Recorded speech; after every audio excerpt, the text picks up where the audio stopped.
So vers 12, hy sê, en deur die hande van die apostels het daar baie tekens en wonders onder die volk plaasgevind. En hulle was almal eendragtig saam in die pilaargang van Salomo.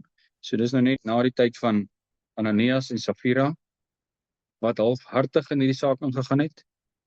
En daarso is die kruks van die saak gewees. Hulle het gesê, ons het alles gegee. Maar hulle het nie, hulle het teruggehou. En ons kry 'n opdrag, kruisig jouself. En kom dan hier en volg my na. En dan kom ons daar en sê, ek het my gekruisig, maar ek staan nog met die een voet in die wêreld, ingeval dit nie vir my werk nie. En dit was maar Ananias. En wat gebeur? Totaal verwerk. En dit beteken, as ons 'n besluit neem, dis alles, niks. Doen dit, oplos dit, maar jy kan nie lou wees nie, jy kan nie. Hy sê, jy gaan jou uit my mond uitspuug. Die Engels sê, vomit, jy uitbraak. Nou, die verskil tussen braak en spoeg.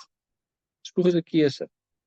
As jy slegte medisyne in jou mond het, en jou ma sê is luk, dan het jy 'n keuse.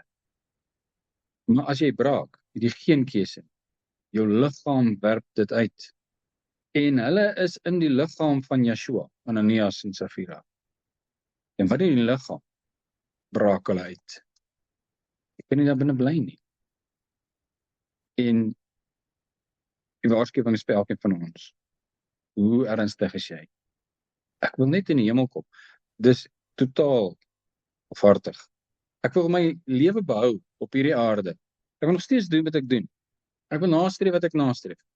Ek wil bereik dinge in hierdie wêreld. Ek wil die hoogste sport bereik in hierdie wêreld. Maar ek sê spesifiek in hierdie wêreld die hele tyd. Want is waar ons wil wees. Maar as jy die lam wil volg waar hy ook al heen gaan, moet jy die wêreld afsterf. Jouself kruisig.